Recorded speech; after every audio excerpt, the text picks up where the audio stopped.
네, 스토리가 있는 뉴스, 스토리 뉴스 시작하겠습니다. 자, 일단 어제 예고해드린 게 있죠. 어제 끝날 때쯤 예고해드렸던 그 내용, 배에 잠깐 힘을 주는 아주 작은 그런 노력만으로도 우리 뇌 속의 노폐물을 제거할 수 있는 그런 원리가 있다라는 내용. 오늘 바쁘신 분들 혹시 계실지 몰라서 제가 다른 건 몰라도 요런 내용은 좀 다 같이 공유하고 싶다라는 제 마음 때문에 이 소식을 먼저 좀 전해 드리려고 합니다. 혹시 바쁘신 분들은 요 내용만이라도 꼭 좀 듣고 나가시기 바라겠습니다. 자, 배에 있는 근육을 복근이라 그러잖아요. 복근에 잠시 한 2, 3초 정도 딱 힘을 주면서 복근을 수축시키면 이것이 곧 뇌 척수의 흐름을 움직이는 펌프 역할을 한다라는 연구 결과가 나왔습니다. 이는 곧 신경퇴행성 질환 예방 등등등 소위 뇌의 건강을 지키는 데에 아주 유용하다라는 것입니다. 굉장히 쉬우면서도 굉장히 유용한 그런 겁니다. 자, 펜실베니아 주립대학 연구팀은 국제학술지 네이처 뉴로사이언스 최신호에 며칠 전 그 논문을 게재했는데 그 논문을 보면 그렇습니다. 신체의 움직임과 뇌 척수액 순환 간의 관계를 발표했습니다. 여기서 말하는 신체 움직임은 방금 전에 제가 말씀드렸던 배에 한 2, 3초 힘을 좀 줘주는 정도. 그게 이제 뇌 척수액의 흐름을 만들어준다는 것이죠. 자, 연구진에 따르면 복부 근육이 이렇게 딱 수축하면 복부 혈관이 이렇게 압박이 되면서 그러니까 복부 혈관이 좀 압박이 되니까 복부 쪽에는 피의 흐름이 잠시 좀 둔해지겠죠. 그래서 그 둔해진 게 어디로 가느냐? 뇌 쪽으로 펌프 역할을 해서 뇌 쪽으로 혈액을 밀어준다라는 것입니다. 그래서 혈액이 척수와 연결된 통로로 해서 뇌 쪽으로 밀어준다는 것입니다. 복부에 힘을 빡 주면. 자, 이 과정이 마치 유압장치처럼 작동을 한다는 것이죠. 그래서 뇌에 아주 미세한 움직임을 만든다라는 것입니다. 그 미세한 움직임이 뇌 혈액순환을 원활하게 만들어주고 그걸 하루에 여러 번 반복했을 때 뇌 건강에 아주 유용하다라는 것입니다.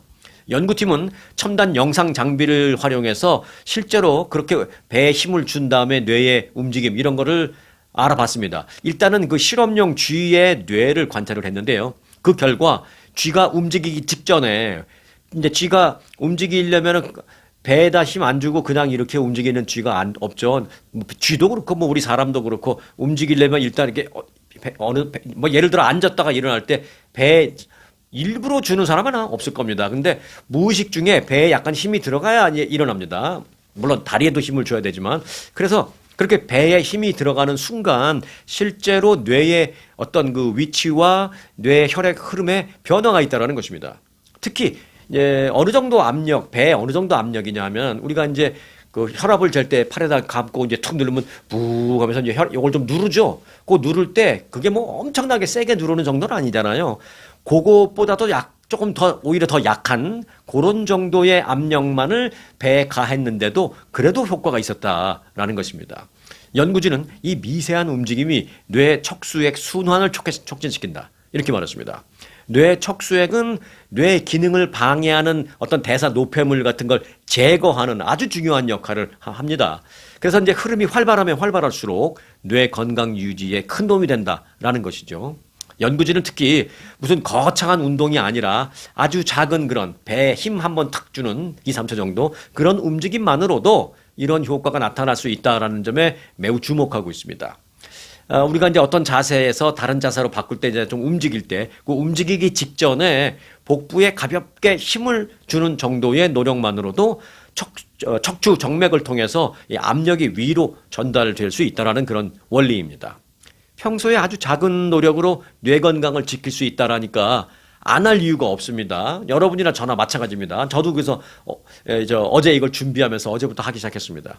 여러분들도 앞으로 한 자세에서 다른 자세로 움직일 때 또는 이렇게 앉아 있다가 이제 일어날 때 막 뭐 붙잡고 이렇게 일어나기보다는 가능한 한 이제 근육을 이용해서 일어나는데 다리 근육을 중심으로 일어나겠죠, 물론. 하지만 자기도 모르게 무의식 중에 배 근육에도 힘이 들어갑니다. 당연히 그럴 수밖에 없습니다. 그래서 이제 앉았다가 일어날 때 한번 복근에다가 힘을 딱 준 상태에서 일어나는 것을 해보든지 아니면 그게 힘들면 그냥 앉은 상태에서 복근에 힘을 빡 주고 한 2, 3초 정도 쭉 있다가 풀어주는 그런 운동을 몇 번 반복하는 그런 걸 꼭 해보시기 바라겠습니다.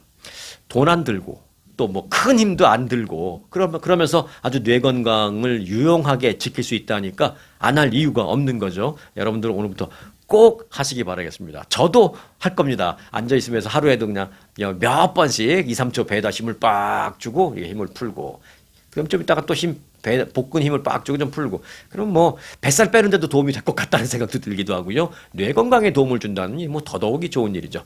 꼭 저나 여러분은 같이 하도록 하겠습니다. 자, 바쁘신 분들은 여기까지만 듣고 나가셔도 되고요. 요 얘기는 정말 제가 꼭 모든 분들에게 공유하고 싶었던 얘기였습니다. 자, 미국에서 가장 안전한 중소도시는 과연 어디일까요? 여기서 중요한 게 이제 중소도시입니다. 대도시 말고요. 그러니까 뉴욕, 뭐 LA, 뭐 시카고 이런 건 대도시고요. 중소도시. 중소도시라 하면 인구가 한 6만 5천 명에서 25만 명 그 사이 이렇게 보면 되겠습니다. 그래서 스마트 에셋이라는 그 기관에서 이 중소도시의 안전도를 조사를 했는데요. 인구 6만 5천에서 25만 그 사이 되는 중소도시 미국에서 300개 도시를 선정해서 조사를 했습니다. 그 결과 어디가 가장 안전한 도시로 나왔냐. 여기서 말하는 안전은 뭐 좀 이따 말씀드리겠습니다만은 반드시 어떤 치안 문제 안전뿐만이 아니라 자연재해와 관련된 안전 이런 것도 다 포함됩니다. 그 결과 미국에서 가장 안전한 중소도시 1위는 콜로라도주 브룸필드라는 곳이 차지했습니다.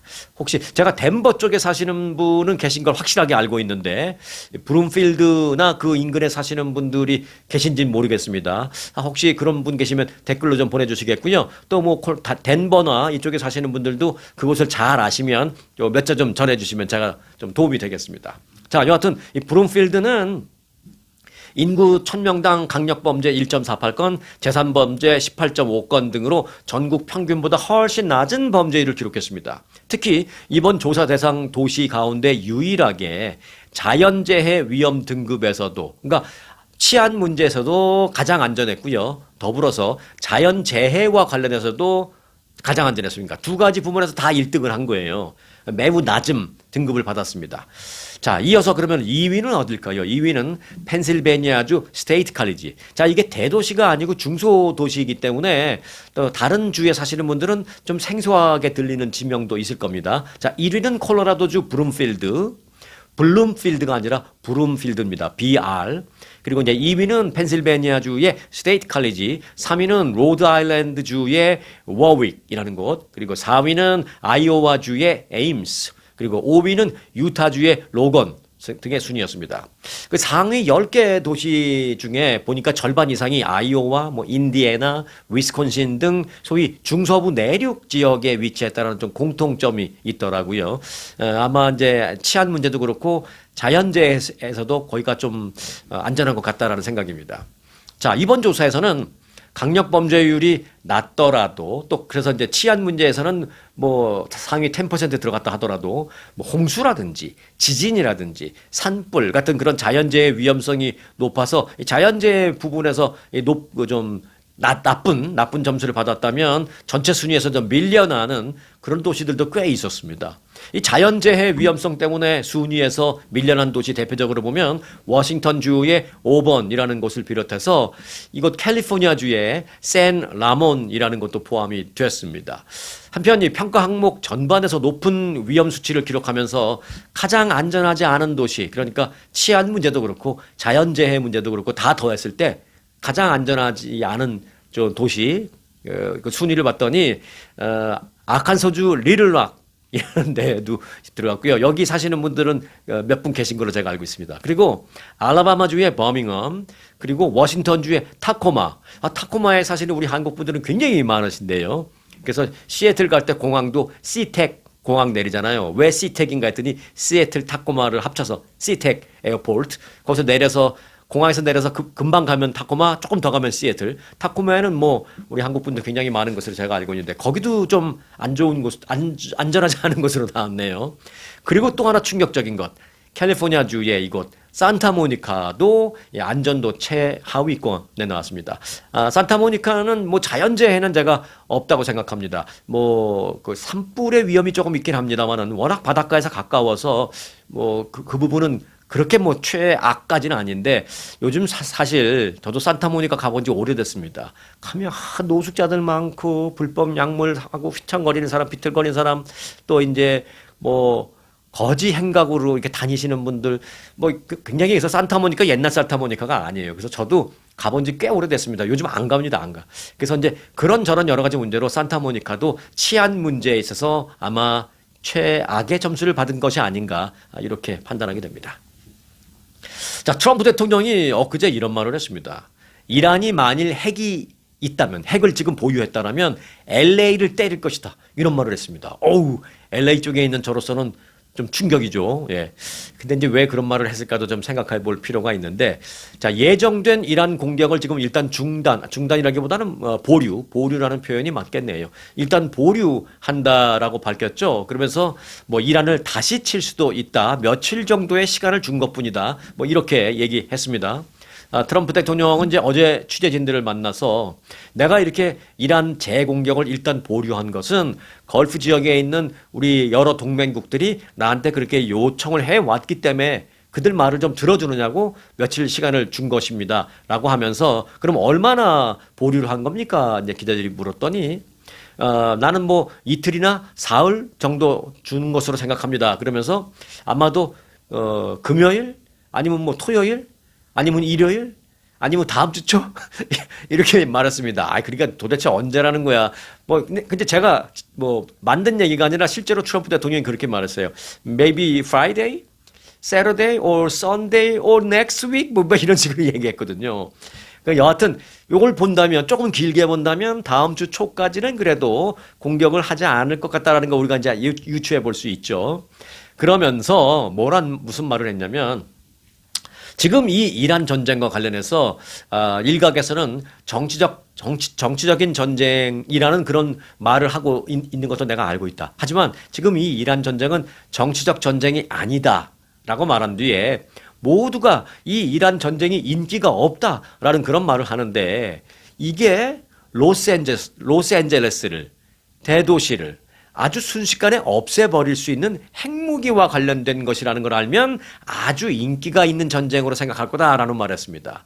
그러니까 그게 무슨 말이냐 했더니 아니 이란이 핵무기를 가졌다면 로스앤젤레스 같은 대도시를 때릴 것이다. 그렇기 때문에 그걸 막기 위한 전쟁이라면 이게 인기 없는 전쟁이라고 말하면 안 된다. 이제 이런 얘기를 한 것이죠.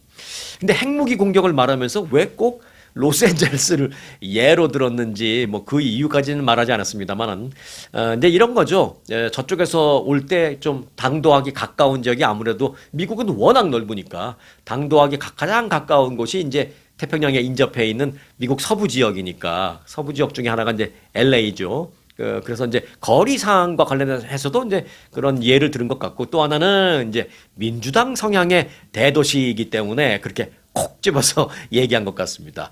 생각해봐라. 이란이 핵무기를 갖고 있다면 로스앤젤레스 같은 데를 때릴 거다라고 말했습니다. 네, LA에 기반을 두고 있는 제가 들을 때는 좀 섬뜩한 얘기긴 합니다만은 뭐 어떤 그 취지에서 그렇게 예를 드셨는지는 뭐 이해는 할 수 있습니다.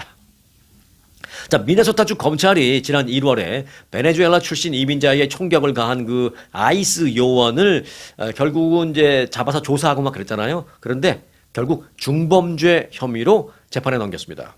이번 사건은 트럼프 행정부의 그 대규모 이민 단속 작전 과정에서 발생했던 그 총격 사건과 관련해서 연방 요원이 형사 기소된 두 번째 케이스입니다. 미네소타주 해너핀 카운티 검찰은 아이스 요원 크리스천 카스트로라는 사람을 2급 폭행 혐의 4건 그리고 허위 범죄 신고 혐의 1건 등으로 기소했다라고 밝혔습니다. 해너핀 카운티의 검사장은 그의 연방 배지가 미네소타에서의 범죄 행위에 대한 주 검찰의 기소를 면제해주는 그런 배지는 절대 아니다. 라면서 아무리 연방 정부 요원 배지를 달아서도 법적으로 위법한 행위를 했으면 당연히 처벌을 받아야 되는 것은 맞다. 뭐 이런 얘기를 했습니다. 법원 기록을 보니까요, 이 크리스천 카스트로에 대한 체포 영장이 발부된 상태고요. 그래서 이제 그 혐의가 어느 정도 입증됐기 때문에 체포영장을 발부하는 거죠. 그리고 이제 체포했다가 보석으로 나갈 수도 있잖아요. 그런데 그 보석금이 얼마로 책정이 되느냐에 따라서 부과되어 있는 혐의가 얼마나 과중한 건지를 우리가 좀 이렇게 가늠해 볼 수 있거든요. 뭐 경범죄 같은 경우에는 뭐 보석금 5,000불 뭐 이런 것도 있어요. 근데 이 사람은 보석금이 20만 달러로 책정되어 있는 것을 알 수 있습니다. 자, 유서 같은 비밀 편지를 남긴 트럼프 대통령 스토리 전해드리겠습니다. 네, 트럼프 대통령이 자신이 재임 중에 사망할 경우에를 대비해서 이 제이디 벤스 부통령에게 보내는 비밀 편지를 작성했습니다. 그래서 그 작성한 편지를 백악관 집무실에 지금 보관 중인 것으로 알려졌습니다. 자, 뉴욕 포스트에 따르면 세바스찬 고르카 백악관 부보좌관은 최근에 한 팟캐스트에 출연해서 대통령에게 무슨 일이 생길 경우를 대비해서 부통령 앞으로 쓰인 편지가 백악관 그 결단의 책상 그 서랍에 지금 있다라고 말했습니다. 결단의 책상이라는 건 뭐예요? 미국 대통령이 앉아서 집무를 보는 그 책상입니다. 그게 이제 오래전에 백몇십 년 전에 영국에서 선물 받은 거예요. 그래서 영국에서 선물 줄 때 그 결단의 책상이라고 만드는 겁니다. 자, 미국 헌법에 따라서 현직 대통령이 재임 중에 사망할 경우에는 부통령이 뭐 당연히 대통령직 권력 승계 서열 1위죠. 트럼프 대통령은 대선에 처음 도전한 2016년부터 수차례 이 공격 위협에 노출된 거 뭐 여러분들도 너무 잘 아시죠? 특히 대선 캠페인이 한창 진행 중이던 지난 2024년 2년 전에 뭐 생생하게 기억하시죠?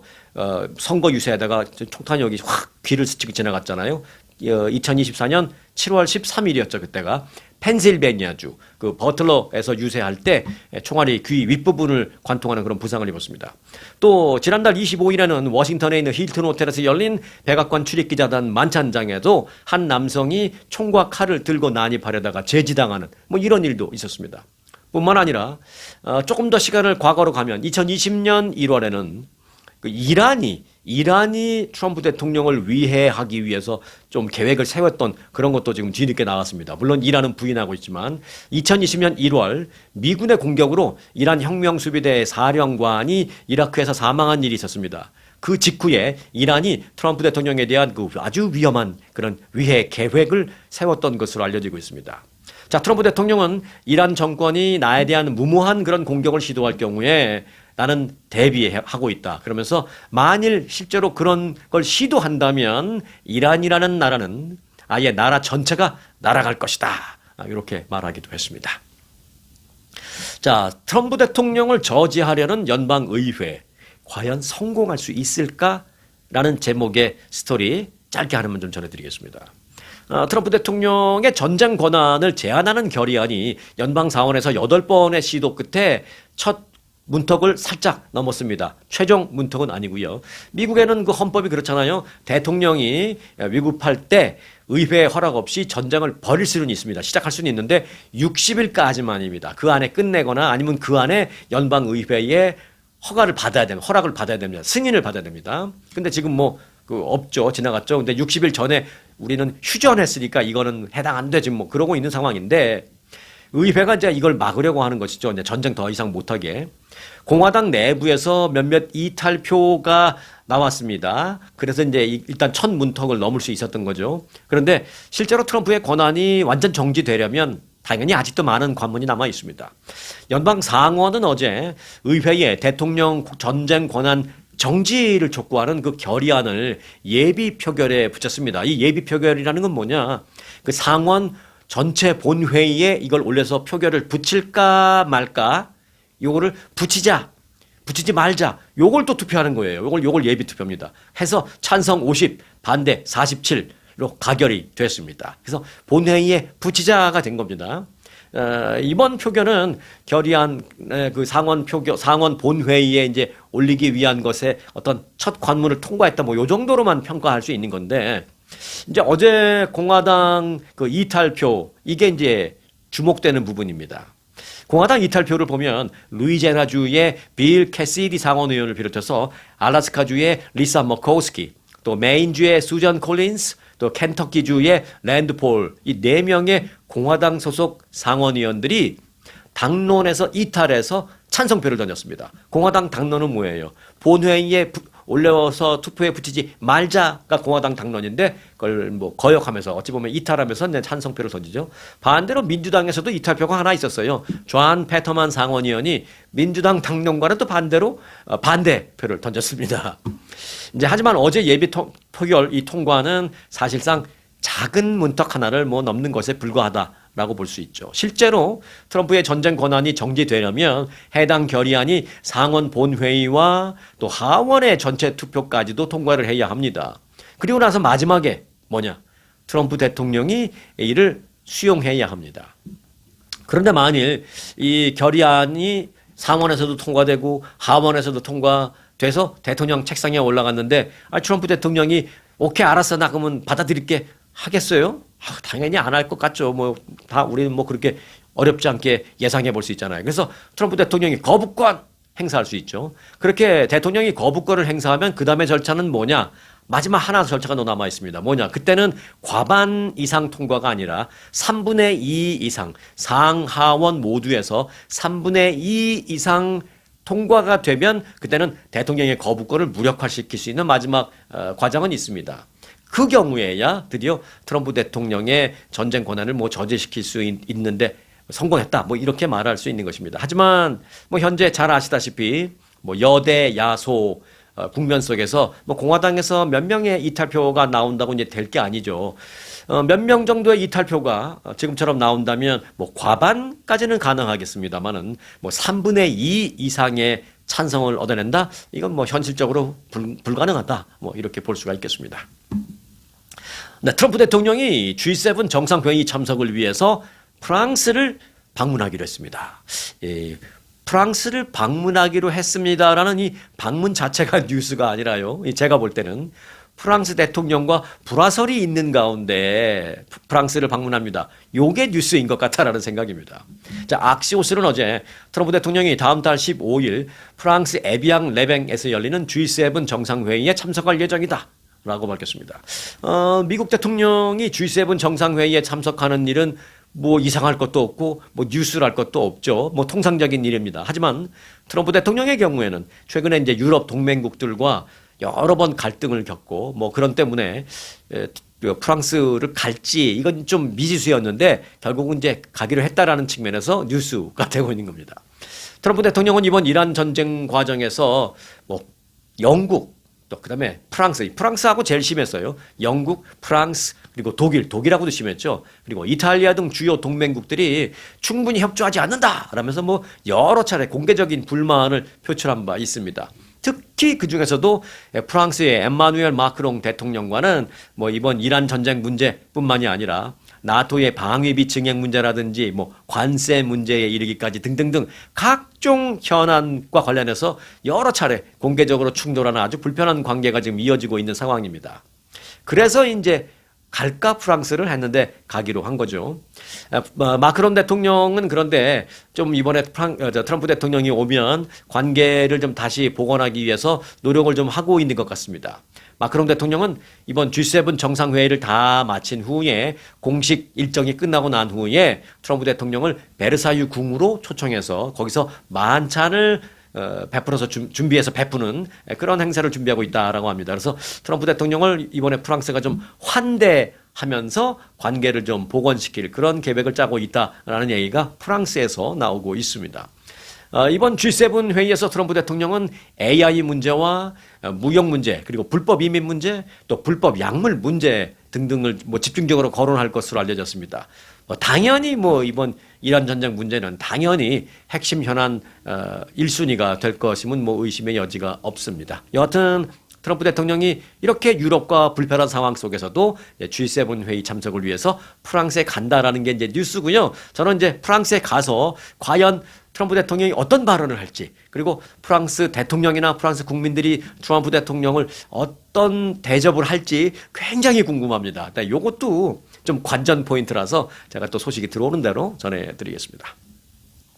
자, 연방 하원이 전기차 소유주에게 연간 $130의 신규 등록 수수료를 부과하는 내용을 담은 대규모 교통 예산 법안을 통과시켰습니다.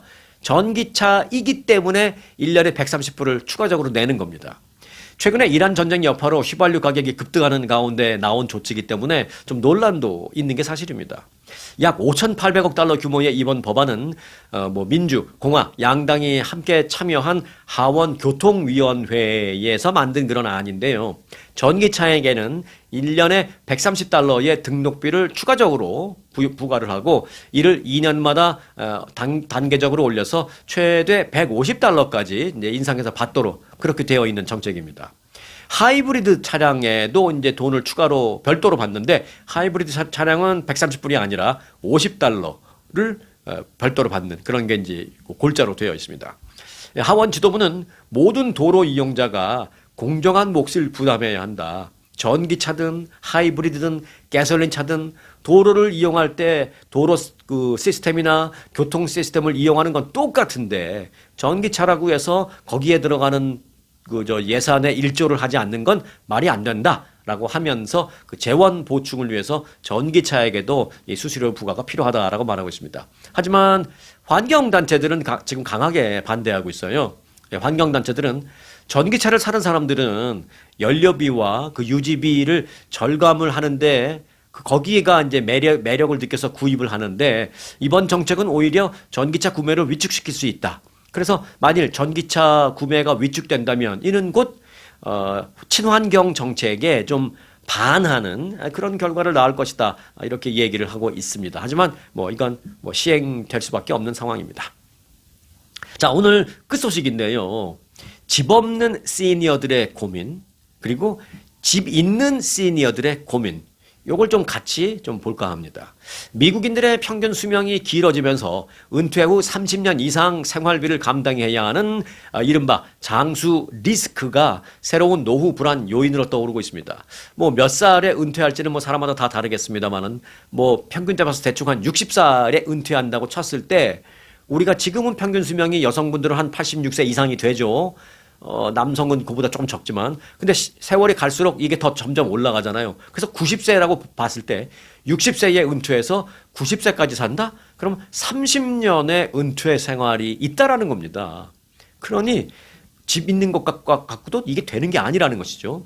자, 주택을 보유한 사람의 경우에 은퇴 후에도 여전히 몰기지 페이먼트를 해야 하는 사람도 있죠. 이런 사람들은 당연히 엄청난 고민을 하겠습니다만은 심지어 모기지를 모두 갚았다. 페이오프 됐다.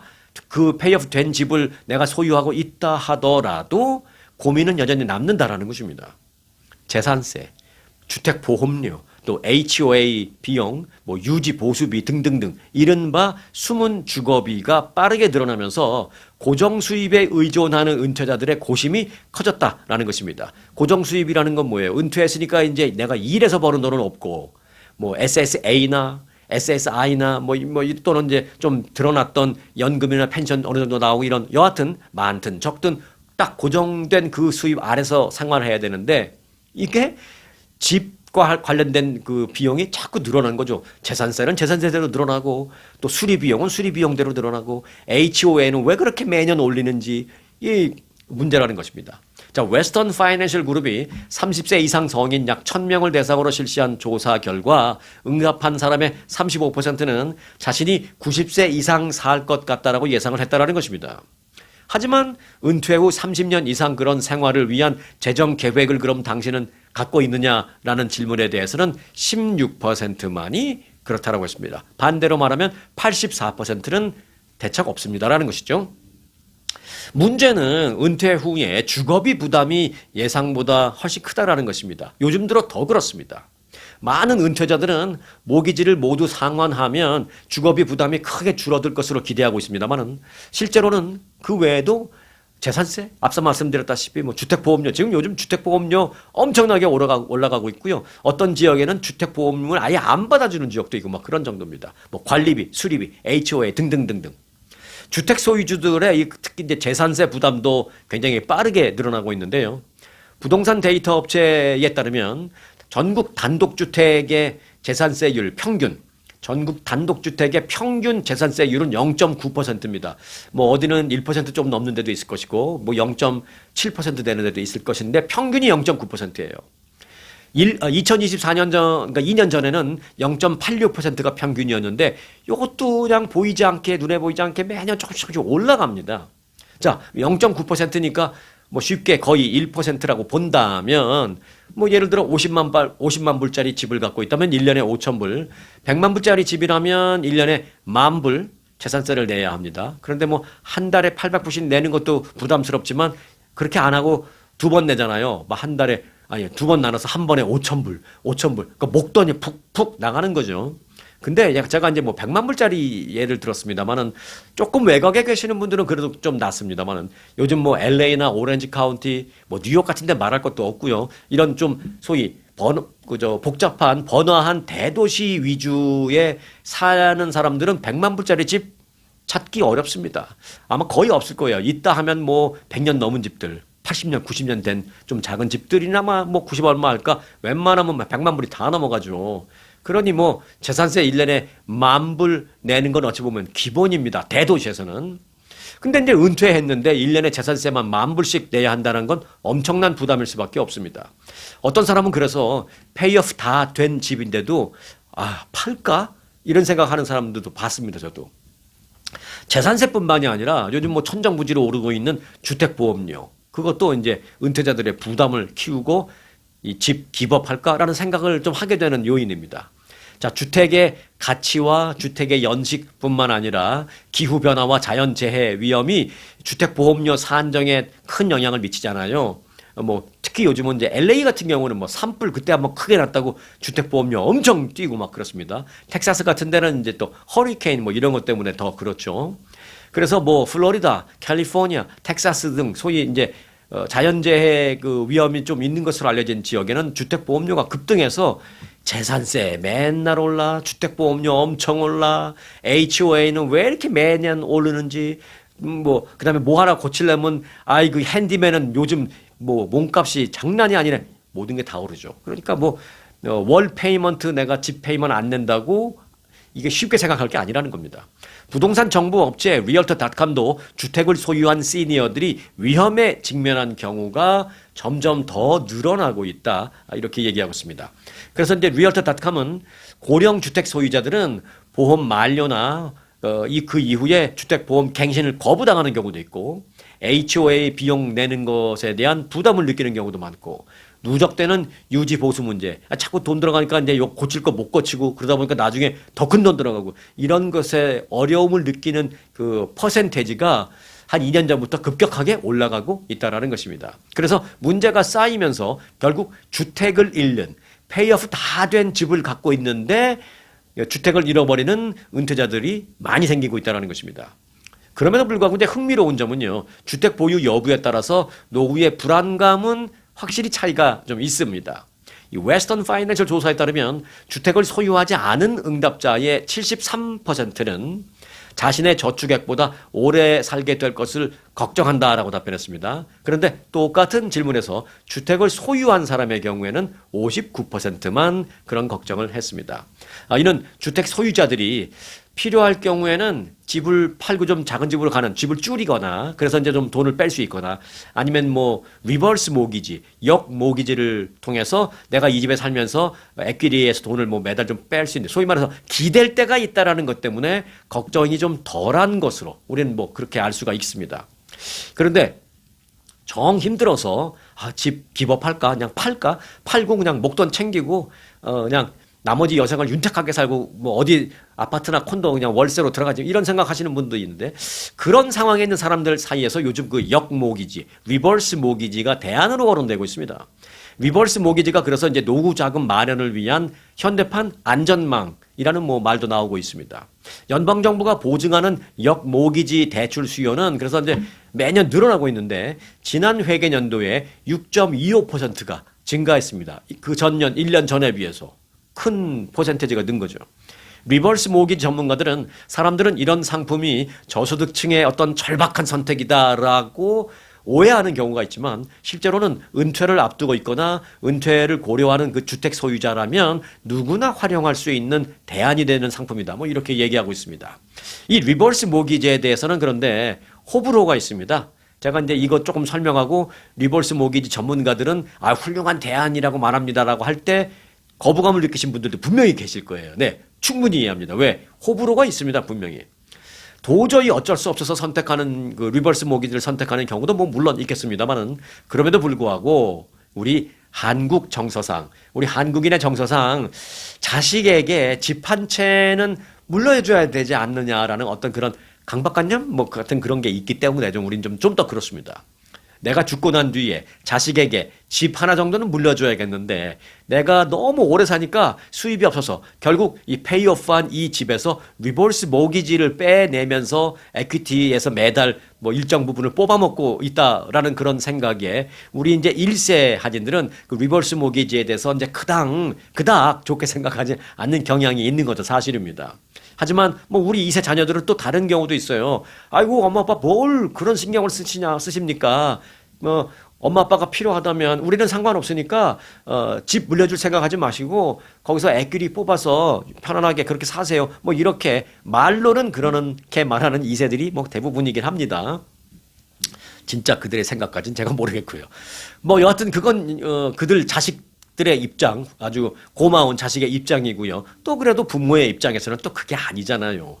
아무튼 이제 이건 한국적 정서를 좀 말씀을 드린 거고요. 어쨌거나 뭐 필요하다면 그리고 절실하다면 뽑아 써야지 어떻겠습니까? 그래서 요즘 이제 은퇴자들의 고민이 집이 없어도 고민, 또 있으면 있는 대로 그 안에서의 또 다른 차원의 고민 있다라는 거. 그래서 그렇게 고민하다가 리버스 모기지를 슬그머니 그 좀 생각해보는 그런 상황의 사람들도 굉장히 많이 늘어나고 있다. 그런 스토리를 말씀드렸습니다. 일단 지금 시니어들이 집이 없어도 고민, 있어도 고민인데 양쪽 다 고민은 마찬가지인 그런 미국의 상황. 요건 한국 1세들뿐만 아니라 백인들, 미국 사람들도 다 마찬가지 고민입니다. 요즘엔 다. 이런 문제 그런데 뭐 제가 이제 말씀을 쫙 드렸고 상황을 공유하는 차원에서 말씀을 드렸습니다만은 사실 뭐 딱 부러진 정답은 없죠. 네. 모두가 다 상황이 다르기 때문입니다. 자, 결국은 선택의 문제다라고 저는 생각을 합니다. 자, 오늘 영상은 여기까지 하겠습니다. 함께 해주신 모든 분들에게 감사의 말씀드립니다. 오늘 영상 마칩니다. 아주 특별한, 아주 즐거운, 아주 기분이 좋은, 아주 편안한, 아주 행복한, 아주 추억의 남을. 같은 코스 같은 일정이라도 추억은 차이가 납니다. 고객 만족도 1등 아주 투어. 내 인생 최고의 순간 1등 여행 아주 좋은 아주 투어. 아주 좋은 213-388-4000